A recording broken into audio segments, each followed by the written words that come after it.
사도 바울이 고린도 교회 성도들에게 보낸 편지의 분명한 목적, 왜 편지를 썼는지를 시작을 합니다.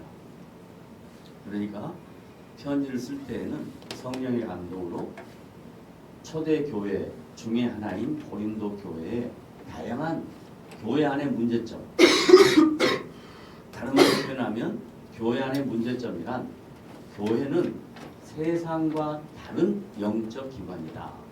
이게 전제예요. 세상에도 사람이 살고 교회 안에도 사람이 있습니다. 그러나 세상에 돌아가는 모든 방식과 교회가 운영되어지는 방식은 본질적으로 다르다라는 얘기를 하는 거예요.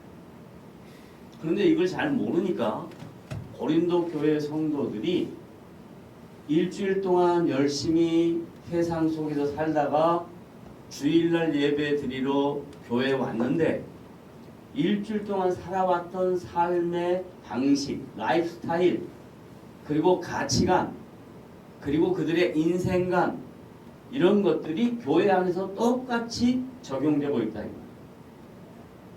그런데 교회는 어떤 것이냐? 우리는 교회, 그러면 이게 한글이 아니냐?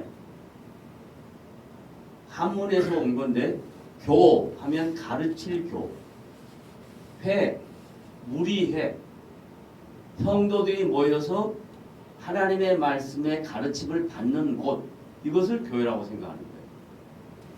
그런데 원래 헬라어의 교회는 어떤 단어를 사용했냐면 에클레시아라는 단어를 사용했어요. 뭐라 그랬다고요? 에클레시아.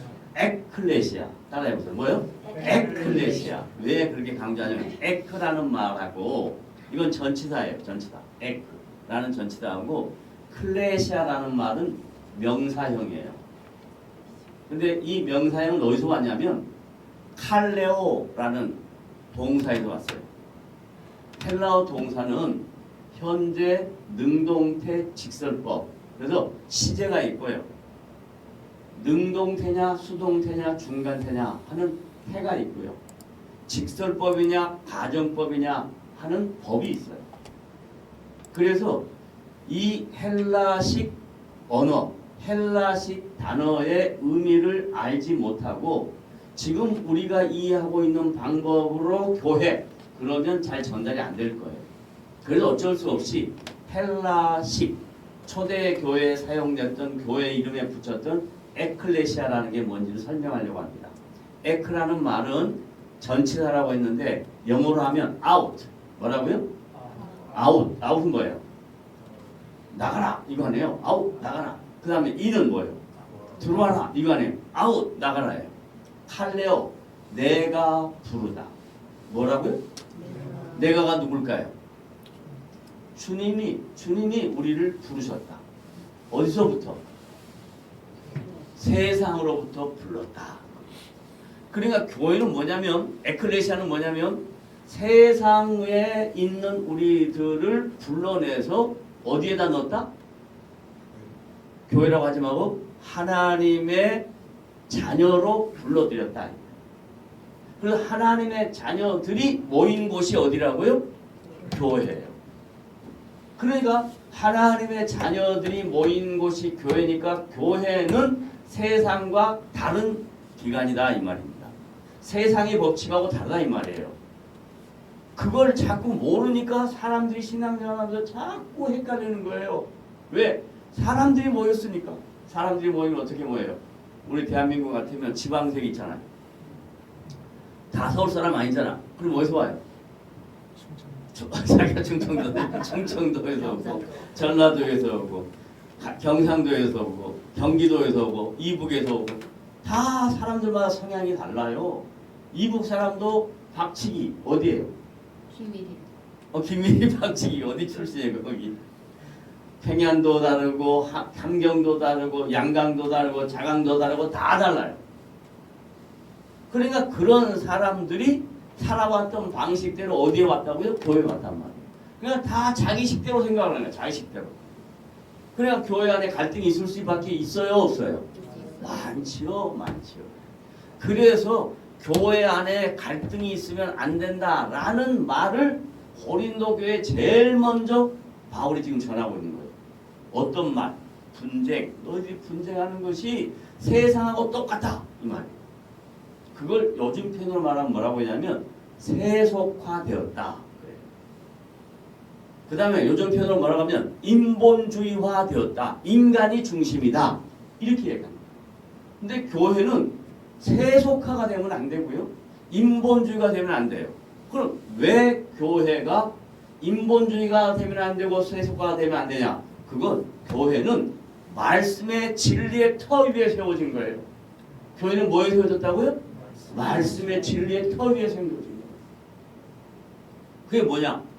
바울이 교회를 강조할 때 교회는 하나님이 세상으로부터 부른 거룩한 사람들의 무리가 모인 곳이 교회다. 에클레시아라는 단어를 썼고 베드로가 주는 그리스도시요 살아계신 하나님의 아들입니다. 이 고백 위에 내 교회를 세우겠다 했단 말이에요.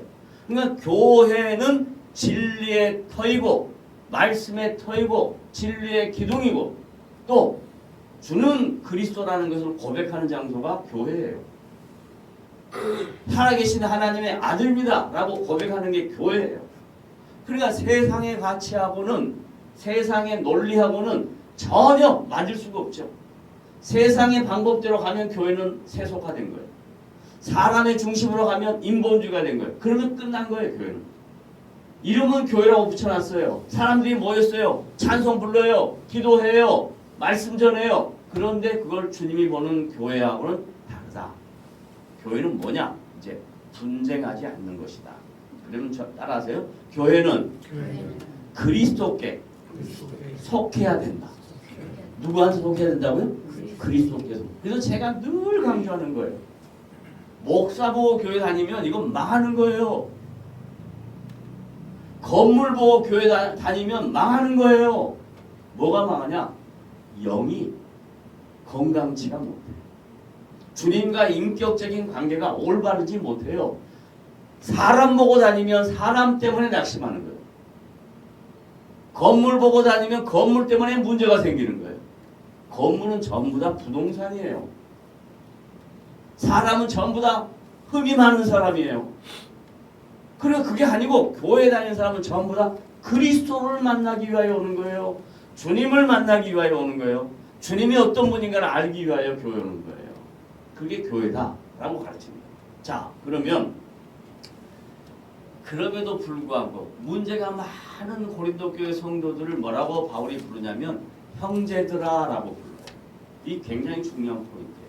왜냐하면 우리 모두 다 주님의 자녀가 되었을 때 우리의 자격, 우리의 신분, 우리의 능력, 우리가 가진 지식, 우리가 갖고 있는 권력 이것 때문에 우리를 부른 게 아니고 하나님의 사랑으로 주님이 우리를 찾아오셔서 인격적으로 불러내신 사람들의 공동체가 형제들인 거예요. 그래서 우리가 주 안에서 형제가 된 거예요. 따라합니다. 나는 누구 안에서? 주 안에서 뭐가 되었다? 형제가 되었다. 형제라는 표현 안에는 자매가 다 포함돼요. 형제 자매가 되었다. 그래서 우리를 형제들아, 자매들아 이렇게 부르는 거예요. 부족하고 흠이 있지만 내가 너희를 이렇게 인정해 주겠다. 이런 뜻이에요. 그리고 난 다음에 이 형제들에게 뭐라고 이야기했냐면 내가 예수 그리스도의 이름으로 너희를 권한다. 권면할 내용이 있어요. 문제 있는 것들에 대하여 이제 하나씩 하나씩 설명해 주려고 하는 내가 너희를 권면한다. 격려한다. 가르쳐주고 싶다. 뭘 가르쳐 주느냐? 뭘 권면하냐? 뭘 격려하냐? 그 다음에 나옵니다. 자, 고린도 교회 성도들 향한 사도 바울의 권면. 첫째가 뭐예요? 분쟁을 멈추고 합하라. 자, 그러면 이제 분쟁이 뭔가라고 설명을 하겠습니다. 분쟁은요, 사탄의 가장 좋아하는 술수예요. 자, 보세요. 제일 먼저 누가 분쟁하기 시작했냐면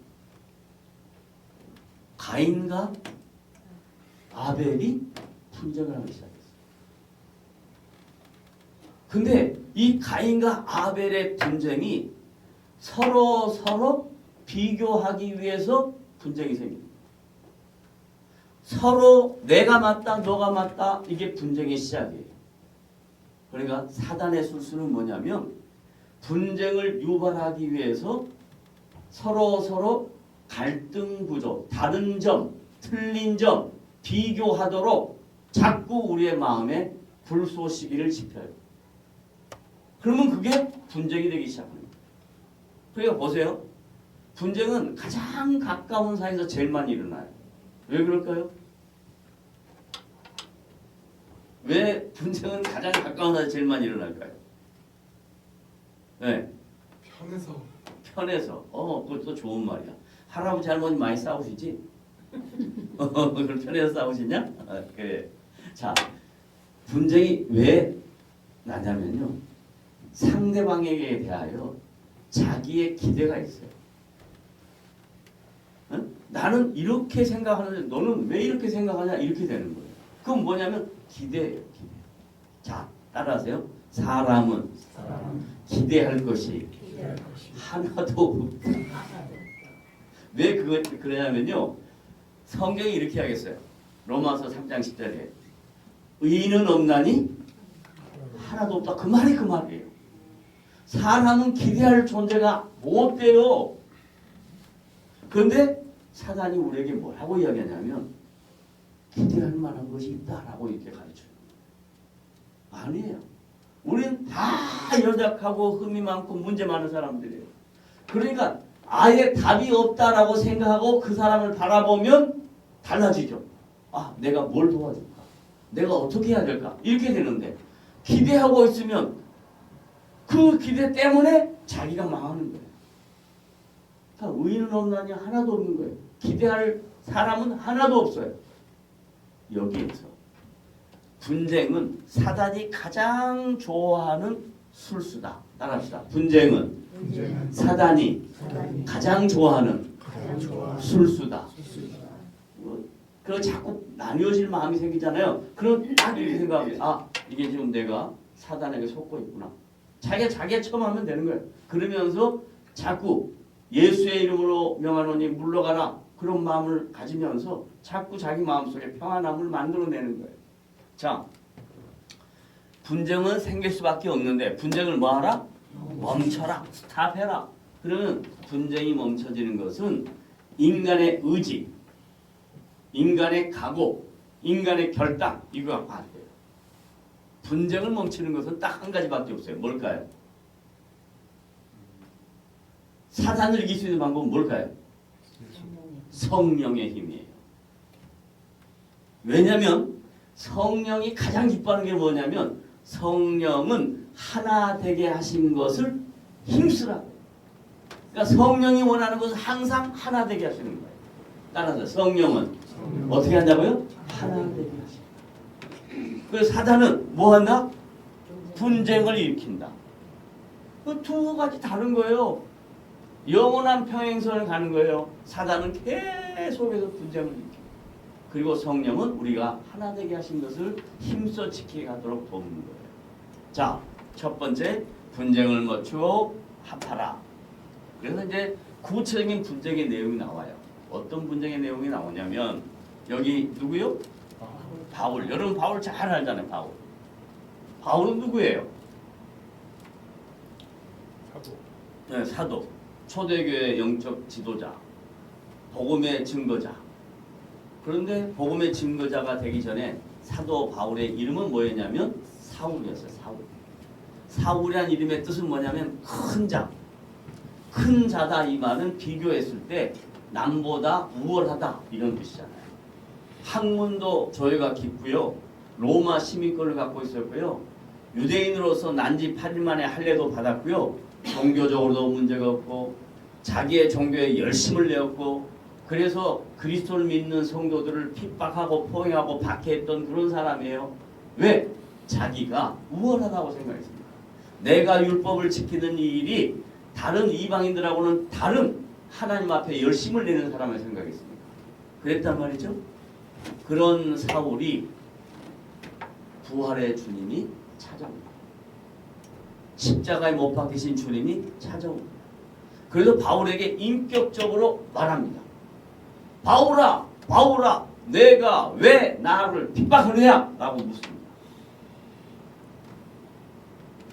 보세요. 주님이 우리에게 인격적으로 찾아올 때 바울에게 너 왜 나를 핍박하냐 이 말 바꿔오면 너 왜 예수를 그동안 안 믿었냐? 너 왜 나의 사랑을 그렇게 못 깨닫느냐? 왜 내가 너에게 수도심하는 기회를 줬는데 그 기회를 선용하지 않았냐? 이하고 똑같은 거예요. 수없이 많은 사람의 복음을 전하는데 반응하지 않습니다. 그러나 바울은 주님을 인격적으로 만났을 때 그 앞에 억울하죠. 모든 성도가 이 인격적 체험, 영적 체험이 필요해요.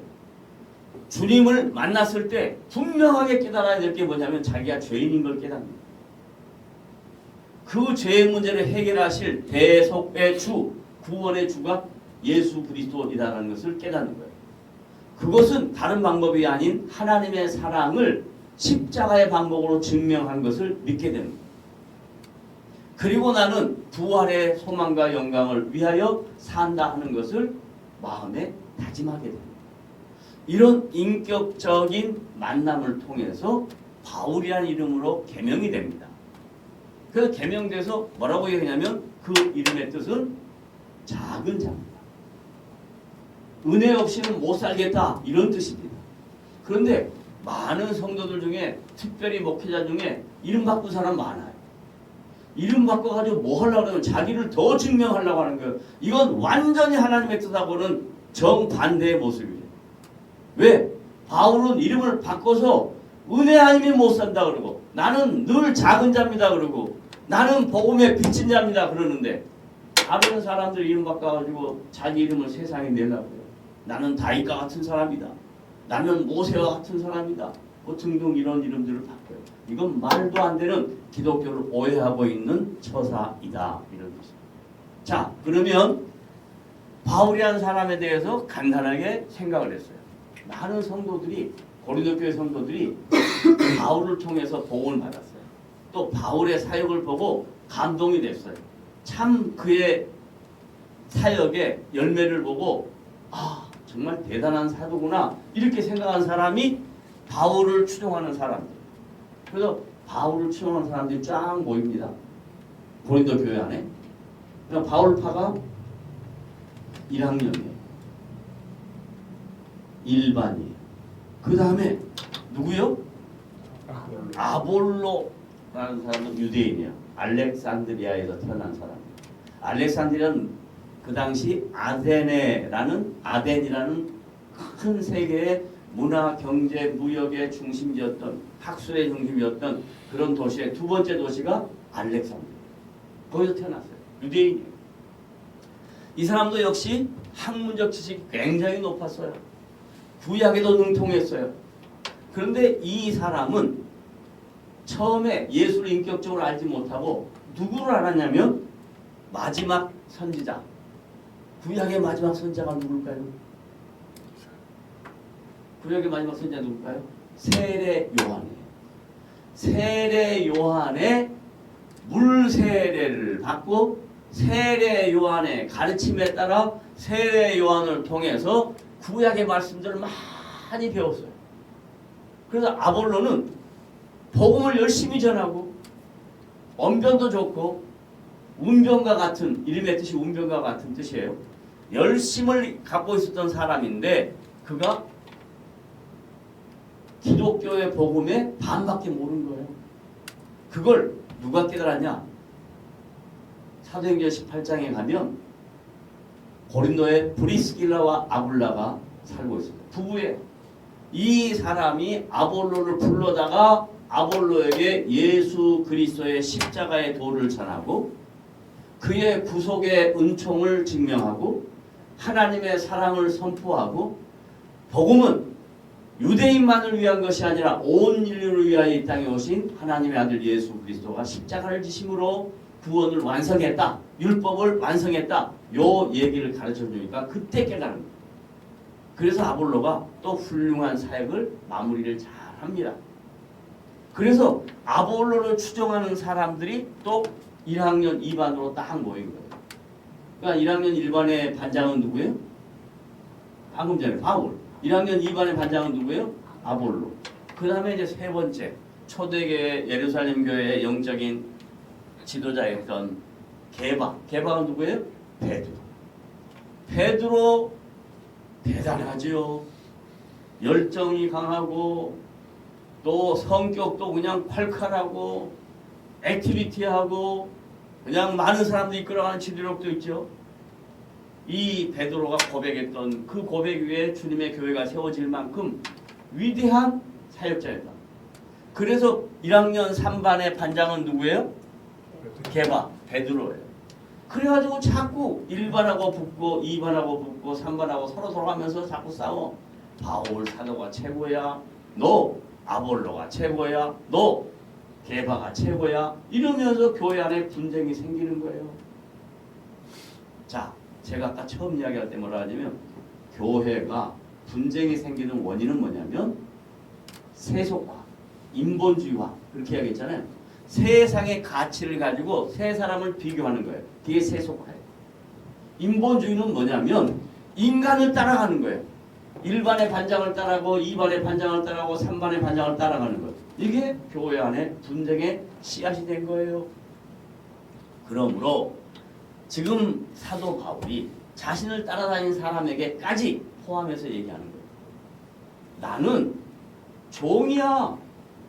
나는 도구야. 나는 그릇이야. 라고 이야기해요. 사도행전 9장 15절에 하나님이 나를 복음을 증거하기 위하여 택한 그릇이다. 종이다. 도구다. 이렇게 고백을 한단 말이에요. 그러니 제발 나를 따라다니지 마라. 사람을 주인으로 삼지 마라. 게바, 아볼로 주인 아니다. 다 우리는 아볼로는 뭐 했냐? 바울은 물을 줬고 아볼로는 아니 바울은 심었고 아볼로는 물을 주었다. 그래. 그러니까 각각 역할이 다를 뿐이다 라고 가르치는 거예요. 그러므로 사람 중심 따라가면 망한다. 따라합시다. 사람 따라가면 어떻게 된다? 망한다. 사람 따라가면 망하는 거예요. 자, 바울파, 아볼로파, 게바파 파벌을 만들지 말고 시작. 오직 그리스도께 속하라. 그러니까 여러분 누구께 속해야 된다고요? 그리스도께. 주님, 나는 주님의 아들입니다. 주님, 나는 주님의 딸입니다. 나는 주님께 속해 있습니다. 이렇게 늘 고백해야 돼요. 아침에 일어나서 주님, 나는 주님께 속한 자입니다. 잘 때 주님, 나는 주님께 속한 자입니다. 그런데 오늘 하루 잘 살게 하시니 감사합니다. 또 오늘 하루 살아갈 수 있도록 새날을 주시니 감사합니다. 따라합니다. 나는 누구께? 주님께 속한 자입니다. 주님께 속했다.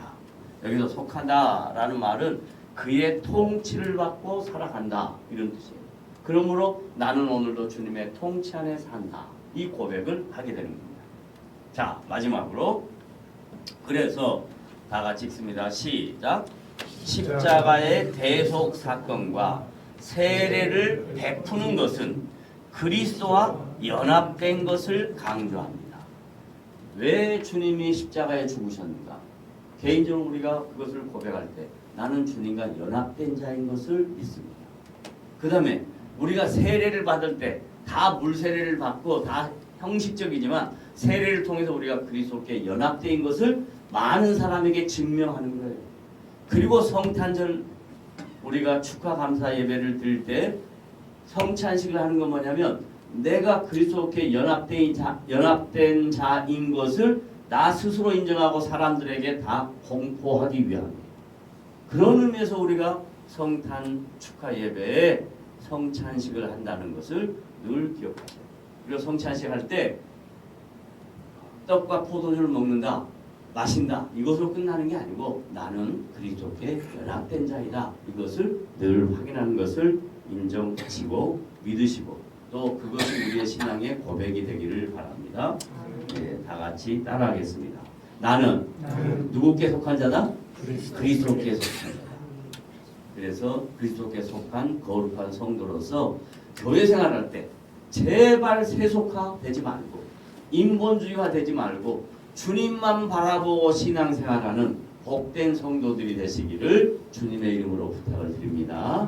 아멘. 기도합시다.